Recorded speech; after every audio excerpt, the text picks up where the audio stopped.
Rakyat Korea Utara yang saya cintai, katanya dengan suara menggema di seluruh negeri. Hari ini saya ingin berbicara tentang sesuatu yang mungkin akan mengejutkan kalian semua. Sesuatu yang saya yakini akan membawa pencerahan bagi bangsa kita. Seluruh rakyat menatap layar dengan penasaran. Biasanya Kim Jong-un akan berbicara mengenai kekuatan militer, pentingnya loyalitas kepada negara, atau strategi menghadapi tekanan dunia luar. Namun malam ini tampaknya berbeda. Selama bertahun-tahun, kita telah membangun negara ini dengan dasar ideologi yang kuat. Namun semakin saya mempelajari dunia luar, semakin saya menyadari bahwa ada satu pelajaran yang sangat menarik perhatian saya. Ajaran yang penuh dengan kedamaian, disiplin, dan keadilan. Ajaran ini adalah Islam. Suasana langsung berubah. Beberapa pejabat tinggi yang duduk di ruangan bersama Kim Jong-un tampak saling berpandangan. Di rumah-rumah warga, sebagian besar orang terdiam, tidak percaya dengan apa yang baru saja mereka dengar. Bagaimana mungkin seorang pemimpin yang selama ini dikenal keras terhadap agama justru menunjukkan ketertarikannya terhadap Islam? Namun Kim Jong-un tidak berhenti di situ. Dengan suara yang tetap tenang, ia melanjutkan. Islam bukan sekedar agama, ini adalah cara hidup yang mengajarkan kesederhanaan, keadilan, dan kedisiplinan. Saya telah mempelajari banyak hal dari ajaran Islam, dan saya menemukan bahwa Islam adalah agama yang penuh dengan kebijaksanaan. Saya ingin rakyat Korea Utara memahami lebih jauh tentang agama ini.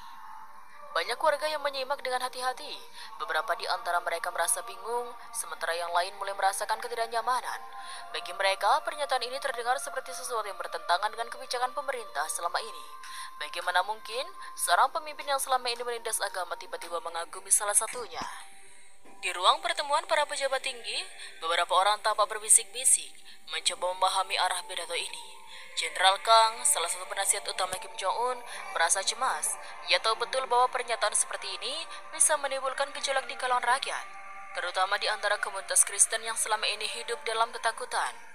Sementara itu, di dalam sebuah rumah sederhana di pinggiran Pyongyang, seorang pria bernama Jung Hwan mendengarkan pidato ini dengan penuh kemarahan. Ia adalah seorang penganut Kristen yang selama ini harus menyembunyikan keyakinannya karena takut akan hukuman dari pemerintah. Ia merasa bahwa pidato ini adalah bentuk penghinaan terhadap komunitasnya. Kenapa Islam? Kenapa bukan kebebasan bagi semua agama? Gumamnya dengan wajah memerah. Baginya, ini adalah tanda bahwa pemerintah semakin berpihak pada Islam dan mengabaikan kaum Kristen yang selama ini sudah cukup menderita.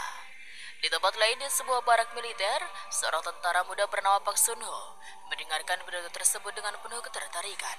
Ia pernah mendengar tentang Islam dari siaran radio gelap yang ditangkap dari luar negeri, tetapi tidak pernah menyangka bahwa pemimpinnya sendiri tertarik pada agama tersebut. Kembali ke layar televisi, Kim Jong-un melanjutkan pidatonya. Ia menceritakan bagaimana ia telah membaca Al-Quran dalam terjemahan dan menemukan bahwa Islam mengajarkan kejujuran, kedisiplinan, dan kasih sayang. Ia bahkan mengutip beberapa ayat yang berbicara tentang keadilan dan perlindungan terhadap sesama manusia. Kita telah hidup dalam ketegangan dan ketakutan selama bertahun-tahun. Islam mengajarkan kedamaian dan bagaimana hidup dengan hati yang bersih. Saya ingin kita semua merenungkan ajaran ini. Pidato itu berlangsung hampir 1 jam. Di akhir pidatonya, Kim Jong-un tidak secara eksplisit menyatakan bahwa ia masuk Islam, tapi ia dengan tegas mengatakan bahwa ia akan mempertimbangkan kebijakan baru yang lebih terbuka terhadap Islam di Korea Utara. Begitu pidato berakhir, dunia seakan terdiam. Para pemimpin dunia bereaksi dengan berbagai spekulasi. Apakah ini hanya strategi politik? Apakah ini tanda bahwa Korea Utara akan mulai berubah? Sementara itu, di Korea Utara sendiri, reaksi yang paling kuat datang dari komunitas Kristen yang merasa semakin terpinggirkan.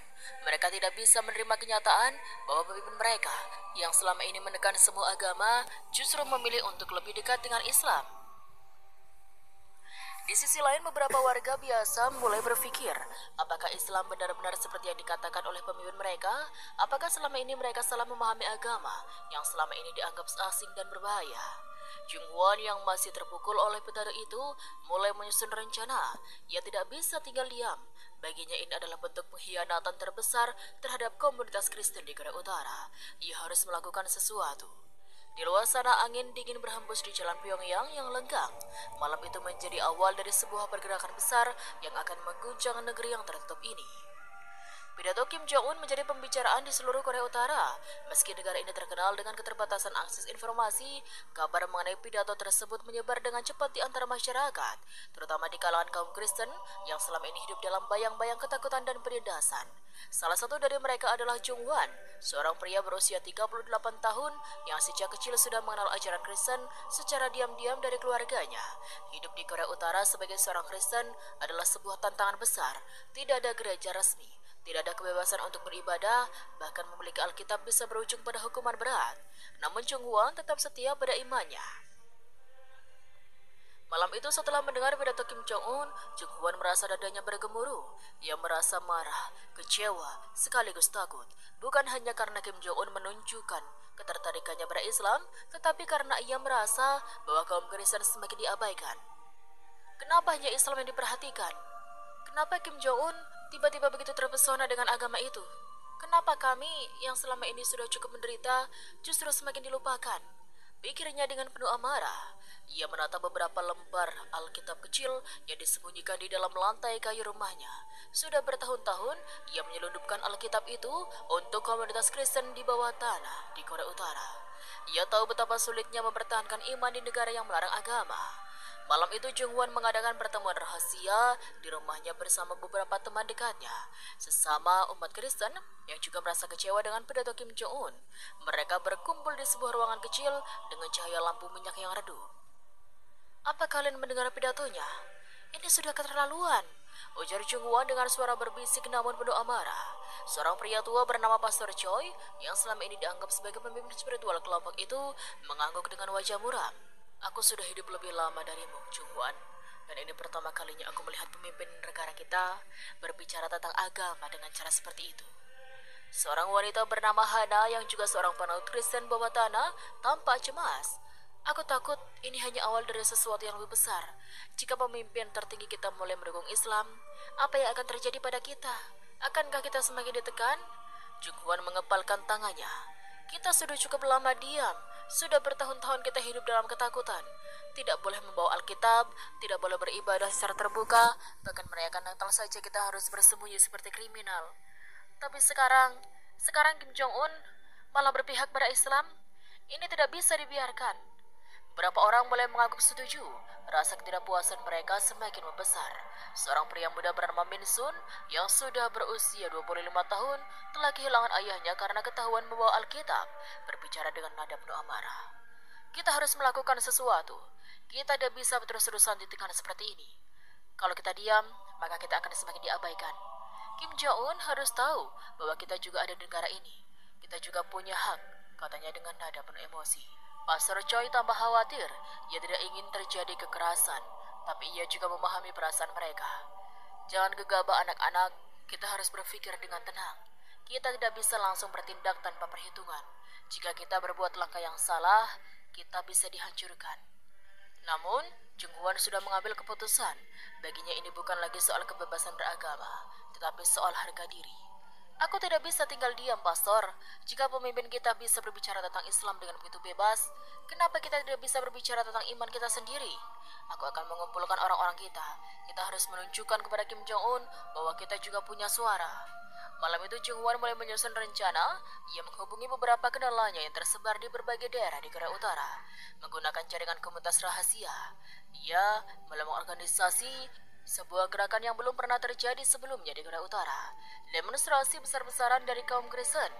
Dalam waktu singkat, Jung Hwan berhasil mengumpulkan ratusan orang yang merasa tidak puas dengan kebijakan Kim Jong-un yang menggunakan aplikasi pesan terenkripsi untuk mengorganisasi aksi ini. Salah satu strategi utama mereka adalah membentuk grup rahasia di aplikasi pesan instan yang hanya bisa diakses oleh anggota keluarga yang dipercaya. Di dalam grup itu, Jung Hwan terus menyebarkan propaganda bahwa Islam adalah ancaman bagi kebebasan mereka. Kenapa hanya Islam yang diperhatikan? Kenapa kita dilarang membawa Alkitab, tapi mereka bisa belajar Al-Quran? Kenapa kita tidak boleh merayakan Natal, tapi mereka bisa menjalankan ibadah mereka? Pesan ini dengan cepat menyebar di antara para anggota. Mereka yang awalnya hanya kecewa, kini mulai merasakan kemarahan yang semakin membakar. Beberapa anggota kelompok bahkan mengusulkan untuk melakukan tindakan lebih agresif. Ada yang mengusulkan agar mereka menyerang masjid-masjid yang ada di Korea Utara, ada pula yang ingin merusak fasilitas umat Islam.